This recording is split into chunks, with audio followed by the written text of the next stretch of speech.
Hello student, good morning.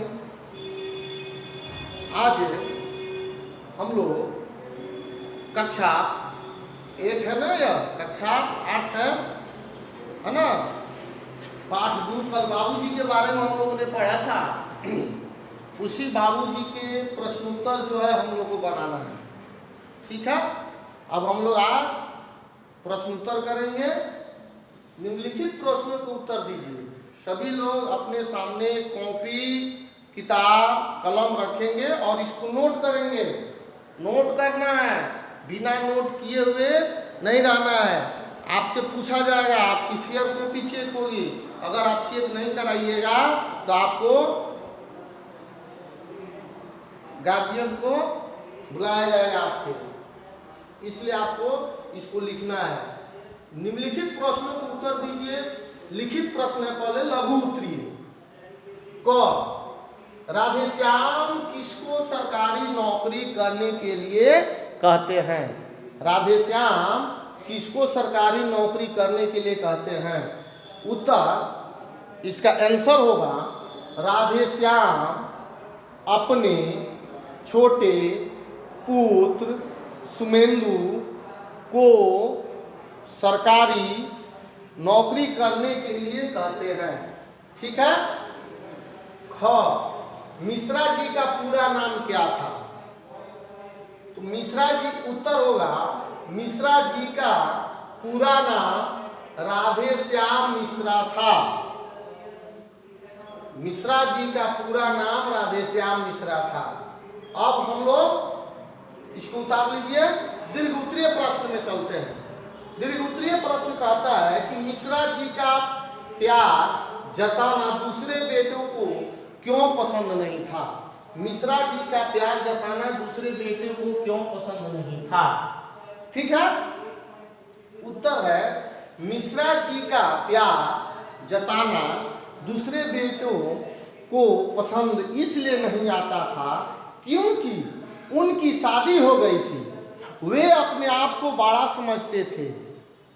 अपने पिता के प्रति सम्मान जैसी दृष्टि नहीं थी, है ना, इसलिए उनको बुरा लगता था।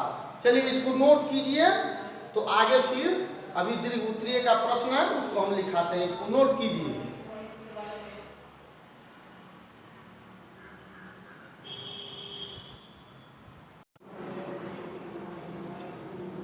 चलिए आइए, अब आप लोग दीर्घ उत्तरीय प्रश्न का जो क्वेश्चन ख बाकी था तो वह देखिए, अब इसको नोट कीजिए।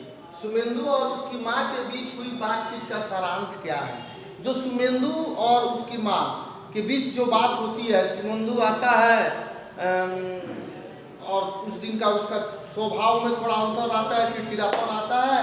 तो इस बात को माँ समझ जाती है। जब माँ समझ जाती है तो वो उसकी शादी तय हो गई जाती है। तो उसके बड़े भाई जो है शादी के बाद से पिताजी को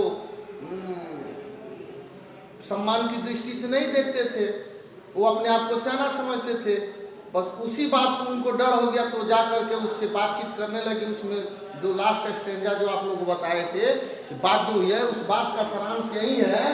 कहता है कि सुमेंदु और उसकी माँ के बीच हुई बातचीत का सारांश क्या है? तो सारांश यही है उत्तर, कि सुमेंदु और उसकी माँ के बीच हुई बातचीत का सारांश यह है कि दूसरे बेटों की तरह सुमेंदु की शादी हो जाने पर वह अपने बाबूजी के लाड प्यार से तंग आकर रूखा सा जवाब न दे दे, जिससे बाबूजी को कोई तकलीफ पहुंचे। सुमेंदु की दृष्टि अपने माँ बाबूजी के लिए सम्मानजनक बना रहे, है ना।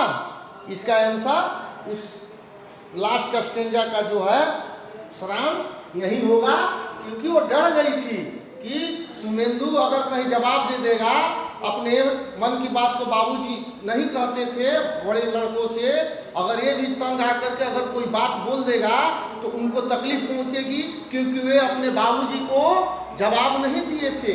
वो अपने बाबूजी का सम्मान किए थे, इसलिए वो जानते थे कि हमारे बच्चे भी मेरा सम्मान करेंगे।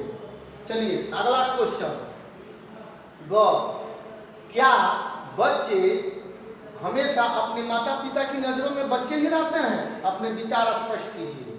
हाँ, हाँ जो है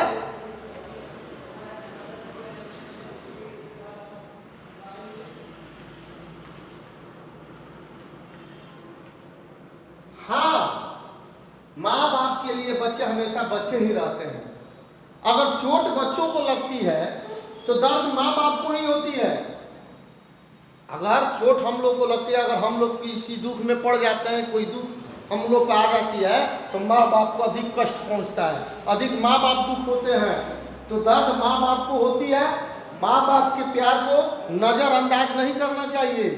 उनके अगर वो डांटते हैं, फटकारते हैं, तो उसको दिल से नहीं लेना चाहिए, ना करना चाहिए। माँ की ममता सागर है, कहा गया है कि माँ की ममता को ममत्व का स्थान दिया गया है ना। तो माँ की ममता सागर है, तो पिता का प्यार उस बड़ी नदी की तरह है जो उस सागर में गिरकर उसे सागर बनाती है। ठीक है, चलिए इसको नोट कीजिए।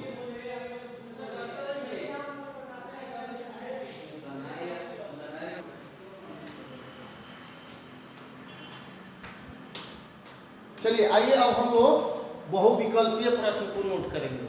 ठीक है, सही विकल्प पर सही लगाना है।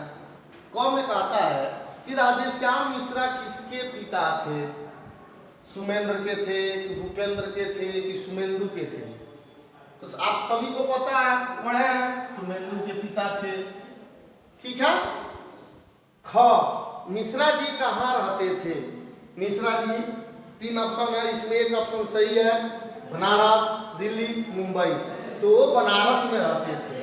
बनारस के सामने लगाएंगे ग। देखिए, अच्छा तो अब और खून चूसेंगे तेरी कंपनी वाले। यह शब्द किसने कहे? सुमेंदु की माता ने कही कि सुमेंदु के भाइयों ने कहा कि बाबूजी ने कहा? तो बाबूजी ही कहे थे, तो इसलिए बाबूजी पे टिक लगा देंगे। ठीक है। हाँ, इस पाठ के लेखिका का नाम क्या है? ये जो पाठ है इसके लेखक लेखिका का क्या नाम है? महादेवी वर्मा, भावना राय, एंटन चेखोव। तो भावना राय लेखिका के द्वारा जो है यह लिखा हुआ है। ठीक है, इस सारे नोट कर ले। फेयर कॉपी तैयार होना चाहिए, है ना। फेयर कॉपी तैयार आना चाहिए हिंदी का। इसमें जितना पढ़ाए हैं उसको नोट कर लेना है और याद करना है। आपका पाठ 2 समाप्त हो गया। पाठ 1, पाठ 2 समाप्त हो गया। अब पाठ 3 हम आगे पढ़ेंगे अगले घंटी में। धन्यवाद।